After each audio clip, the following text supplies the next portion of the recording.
Hello everyone, welcome to Truck. My name is Niharika Valia Bhatnagar and I am with you with the specific area of JIB examination and a very valid question today. आज हम बात करने वाले हैं about the priority order of preparing JIB components. सबसे पहले तो हमें ये समझना पड़ेगा कि JIB components हैं क्या और फिर मैं आपको बताऊंगी कि क्या order आप यूज कर सकते हैं. I'll be talking about all the specific people, चाहे वो कॉमर्स बैकग्राउंड से है चाहे वो नॉन कॉमर्स बैकग्राउंड से है, ताकि आपको एक बार आइडिया तो हो जाए कि पेपर की प्रिपरेशन करते समय मतलब मुझे तो पता हो कि मैं कौन से सब्जेक्ट से शुरू करूं जिससे मेरा मोराल भी लूज ना हो और इंटरेस्ट भी, है ना. तो बड़े छोटे छोटे पॉइंट्स है, will be talking about it, so stay tuned till the very end of this video.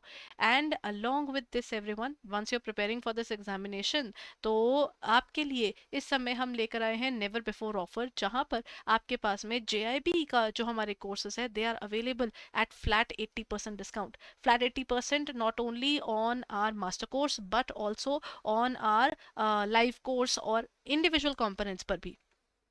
So if you're preparing, just use the code one time 80 and get this specific course right away, because अगर आप इस समय लेते हैं तो the particular opportunity is there. Though ये specifically extend हुई है, but this is available only between 4th to 6th of August. So अभी तक अगर आपने इस परचेज नहीं किया है, the validity has been extended, तो जितनी जल्दी हो सके go ahead and purchase it. Acha, now let's talk about the question. Before I actually move towards the question, let me give you the reality of all the subjects ना. देखिए अपने पास 4 subjects है. कौन कौन से? IE एंड IFS सबसे पहला होता है, फिर आता है PPB, फिर आता है अपने पास में AFM और लास्ट इज RBWM. ये ना अपने पास 4 सब्जेक्ट्स है जो पेपर में आते हैं और इनमें सबसे ज़्यादा लेंदी जो है वो है अपना PPB. PPB में ना बहुत ऑलमोस्ट 1000 पेजेस के आसपास की बुक है. बाकी सब अराउंड 600 प्लस की बुक्स है. ये जेन्युइन सिलेबस के अकॉर्डिंग बता रही हूँ, रियलिटी में जो है.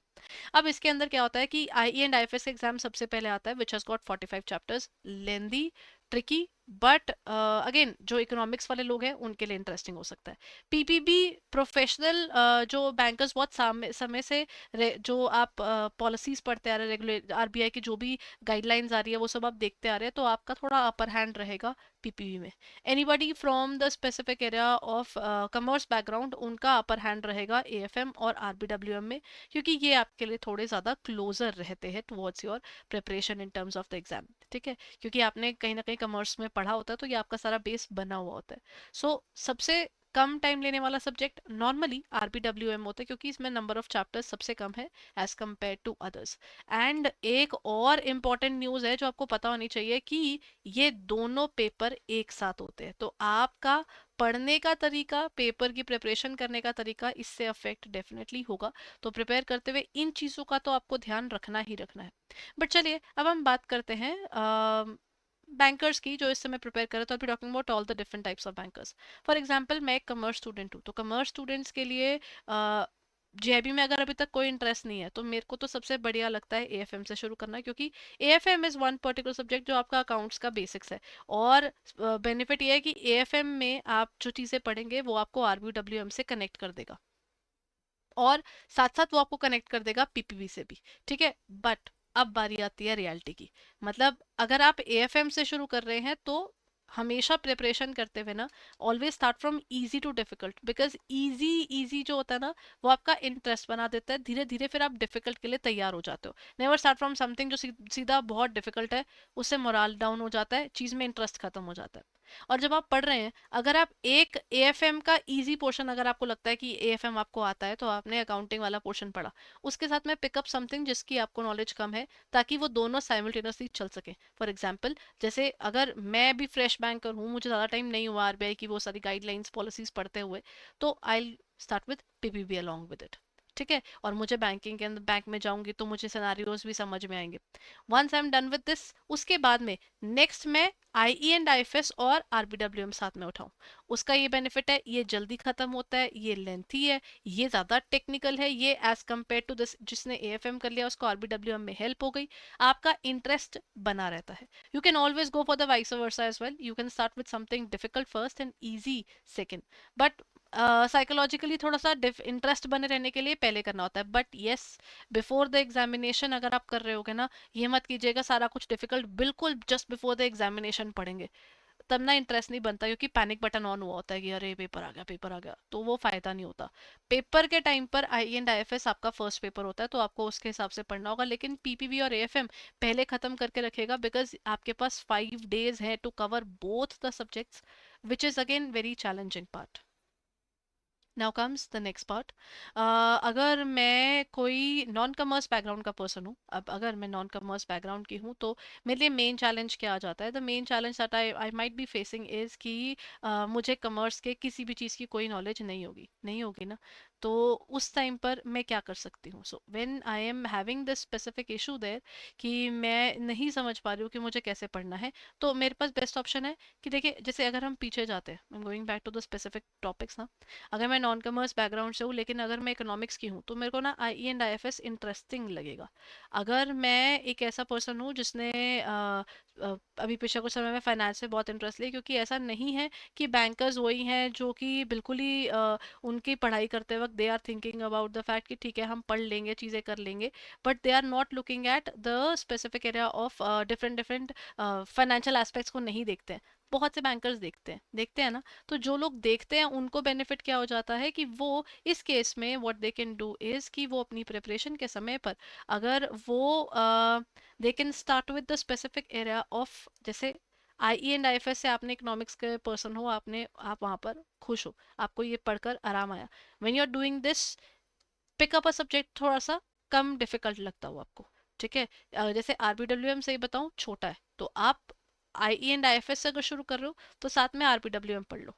ठीक है, अगर आप जल्दी शुरू कर रहे हो तो आप इंडिविजुअल सब्जेक्ट्स भी पिक कर सकते हो, बट फिर आप क्या करो, अपना ना बेस बनाने के लिए आपको एएफएम में टाइम लगेगा, तो इसको आपको टाइमली शुरू करना पड़ेगा, बिकॉज आई वुड से कि 1 महीना तो आप ऐसा रखिए जो आपकी बेस बनाने के लिए आपको चाहिए होगा। देन पीपीबी आपके लिए एक ऐसा एरिया, इसको भी पढ़ने के लिए टाइम चाहिए कि 1000+ पेजेस होंगे, तो आपके लिए ये दोनों हैवी हो जाएंगे। So what you can do is, अगर आप दोनों हैवी इकट्ठे नहीं करना चाहते हो, तब अगर आप नॉन कमर्स से हो और ऊपर से आप बैंकिंग के अंदर भी फ्रेश हो, फिर तो आप ना एएफएम और आर आई एंड आईएफएस साथ में पिक करेगा, ताकि ना आपका इकोनॉमिक्स का इंटरेस्ट यहाँ पर काम आ जाए और एएफएम साथ में निपट जाए। पीपीबी जब आप टेक्निकल कर रहे होगे तो आरबीडब्ल्यूएम आपका एएफएम से तैयार हो ही जाता है। ठीक है, तो मतलब ऐसा नहीं कि 100% तैयार हो जाता है, बट वो समझने वाला बेस आपका तैयार हो जाएगा। ये आपको देखना पड़ेगा कि आप सब किस तरह से डील करते हैं। I am just giving you all the scenarios जब बैंकर्स जनरली प्रिपेयर करते हैं। नेक्स्ट हमारे पास आ जाता है, जैसे कमर्स वाले हो गए, then we have talked about the non commerce student as well. अच्छा, अब एक और स्पेसिफिक एरिया है जिसके बारे में मुझे बात करनी है अभी, हाँ। ठीक है, that's the last one would be our bankers, जो कि ना पेपर के अंदर अभी प्रिपरेशन कर रहे हैं, और वो ना प्रोफेशनल बैंकर्स हैं। ठीक है, अगर मैं एक प्रोफेशनल बैंकर की बात करूं तो उनका भी मैं सिनेरियो साथ में कवर कर देती हूँ। अगर आप नॉन कमर्स से हैं और एक्चुअली आप बहुत सालों से बैंक के अंदर हैं, तो आपका पीपीबी स्ट्रॉन्गर होगा। तो आप पीपीबी से शुरू करोगे ना, आपको उस चीज पर इंटरेस्ट आएगा, आपको चीज समझ में आएगी। उसके साथ में पिकअप समथिंग जो आपको टीडियस लग रहा होगा। तो always start with the crux of the entire thing is start with something easy and also pick up something difficult along with it, so that you get a breather while you are working। वो breathers बहुत important होता है, क्योंकि अगर breather नहीं मिलते ना, फिर हमें ना बहुत जल्दी उस चीज़ को लेकर ना कॉन्फिडेंस हम लूज करने लगते हैं, जो कि बहुत नॉर्मल है क्योंकि ह्यूमन माइंड है। ठीक है, तो ये आपको देख कर चलना होगा कि आप इजी और डिफिकल्ट सब्जेक्ट्स को साथ में पिक करें, and start with the easier one, so that you get confidence in it, और उसके बाद you move towards the difficult ones. Professionals वालों के लिए पीपीबी इज अ बून, क्योंकि आपको ऑलरेडी उसके केस स्टडीज और उसके पॉइंटर्स जल्दी समझ में आएंगे। अब जैसे अगर आप बुक फॉलो करें तो बुक में बहुत सी चीजें बदली है, तो आपको गाइडलाइंस सारे पता है ऑलरेडी, तो वो आपको बेनिफिट करेगा।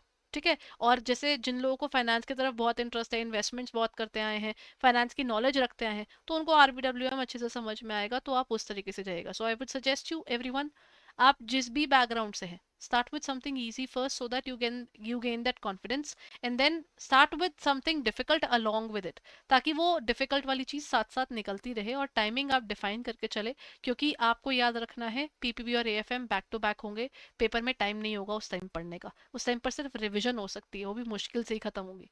तो इसीलिए प्रिपरेशन ध्यान से कीजिएगा फॉर योर एग्जाम।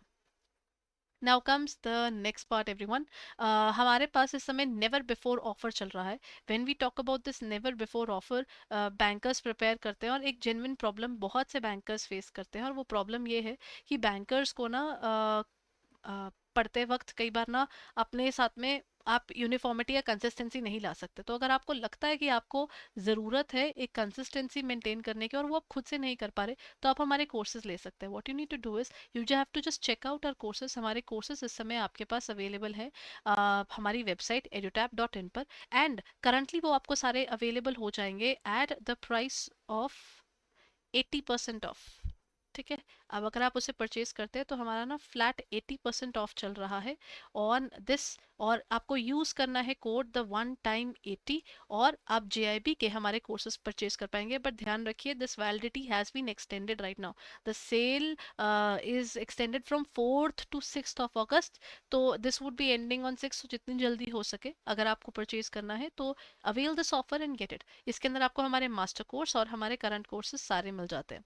अच्छा, what you need to do is अगर आप इसे परचेज करना चाहते हैं, let me take you to our website ना।